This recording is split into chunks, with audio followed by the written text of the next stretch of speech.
It is November 7th, 2019, which means we are a full week in and a full week done of NaNoWriMo. So today I'm going to talk about my secret weapons when it comes to writing, things that have helped me get better, but also things that help me just brainstorm and get through things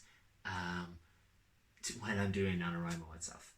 So before I do that, my word count today wasn't that great. It is the lowest word count I've had so far, 1,298. But that's 1,298 words more than I wrote on October 31st. So I'm still very happy with it.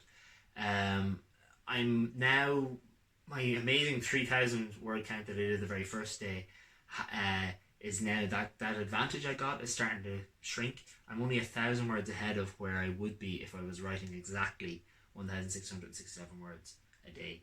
So I'm very aware of that. However, I have my catch-up day planned. Saturday is well on its way, and I'm hoping to really get it back ahead of the race. So, secret weapons. I have them here in front of me. They're in different categories, so I'm just going to fly through them. Because it's only NaNoWriMo, I'm literally just, hey, this is really good, check it out. So, maybe after NaNoWriMo, I might do a few videos on each book or each resource or each tool individually. First things up, I have two craft books here. Now these two are books that, I'll be perfectly honest, I haven't finished reading yet, but I have heard too many people swear by them. So the first is John Truby, The Anatomy of Story. It's a book for screenwriters initially, but it really can work for anybody, so I really, really recommend that. Another book is The 7 Basic Plots and Why We Tell Stories by Christopher Booker. As you can see, this is a tome. It's not going to be very big, but the font is tiny. But it's I just feel like it should be on every writer's shelf. For anyone who's wondering, the 7 basic plots are Overcoming the Monster, Rags to Riches, The Quest, Voyage and Return, Comedy, Tragedy, and Rebirth.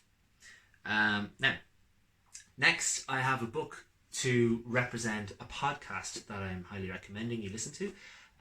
This is How to Market a Book by Joanna Penn. Joanna Penn is a self-published author. She writes non-fiction books for authors under the name Joanna Penn, and then she writes thriller books under the name J.F. Penn. Her podcast comes out every Monday. It's called The Creative Pen. Give it a listen. Now, the next three are very important and special to me. I'll do this one first. The first one is Stephen King's book on writing, a memoir on the craft. This is a fascinating read for anybody who loves reading. It's not just for writers, if I'm perfectly honest.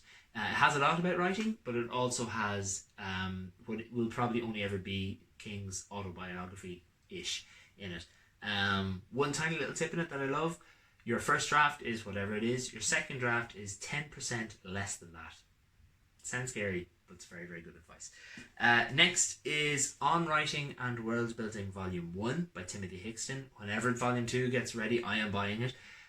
Tim Hickson is a YouTuber who also puts up videos under the name Hello Future Me. He writes a lot of amazing videos for helping with craft, with world building, with storytelling, with coming up with it's just really, really good. And what he did was he took all his scripts that he wrote before he filmed his YouTube videos and put them into a book as a reference guide. It's brilliant, and I highly recommend the book, but I also recommend his YouTube channel. And then next is the last book, Ready, Set, Novel by Chris Batty, Lindsay Grant, and Tavia Stewart Streit, S-G-R-E-I-T, I can't pronounce it. This is actually written by the creators of NaNoWriMo itself.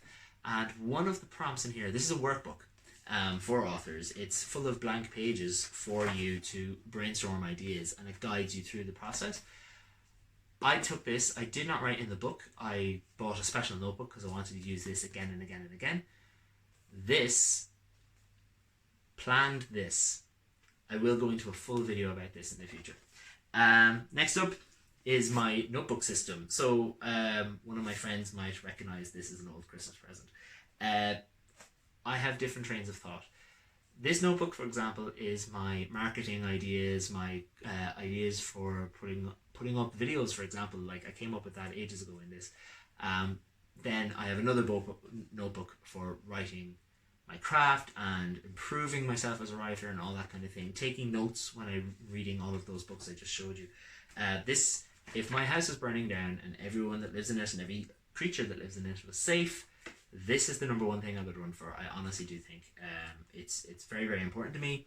I have notes in here from nearly over 4 years ago now that started me on my writer's journey. Now, my last tool is in my pocket. It's actually, they're in my hand right now. Dice. I'll explain that now with a close-up. And these are the dice. So these three are what are called D20. They are 20-sided. As you can see, I have a 1, a 10, and a 20 here ready to show. I'll be perfectly honest, during NaNoWriMo in particular, it would be rare that I don't have one of these on the table beside me. Basically, I use them for things like, the character really wants to go through the office of somebody they suspect that is behind the murder. They're quite intelligent, so what I'll do is I'll say if they're very intelligent, I might give a +3 to whatever I roll, and if they get above 10, they succeed. If they get below 10, they fail. So, alright, 14. 14 is 3, 17. So yeah, this character would succeed. Another time, I might say a different character is running away from somebody that wants to hurt them, and they hide down an alleyway. So again, this person wouldn't be very dexterous, wouldn't be very able-bodied, wouldn't be, to be honest, would panic under pressure like this. So I'll say a -1. No, -2 even to whatever they roll. And again, 10 or whatever, let's see. Wow, okay, high roll, 18. So they succeed. You get the idea. You roll, you come up with something. I'd normally give a ±1, 2, or 3. 1 for if they're kind of good, 2 for the average person at that skill, and 3 if they're exceptional at it. And then the reverse, I'd give a -3 if I know this character is extremely bad at this thing.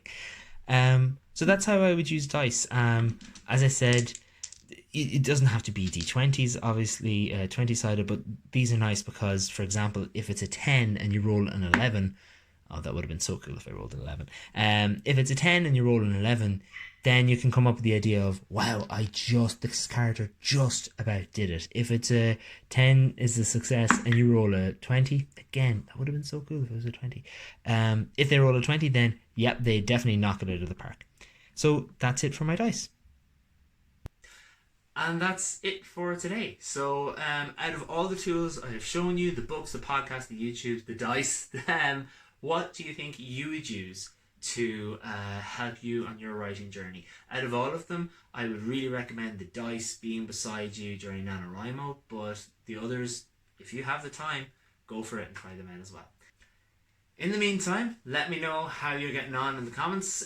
If you're doing NaNoWriMo, what is your word count at the minute? Are you well over the 10k mark? Now that we're a quarter of the way through, a full week done, do you feel like you're a quarter of the way to your word count goal? No matter what, remember to keep writing, and always remember, only you can tell your story. Bye.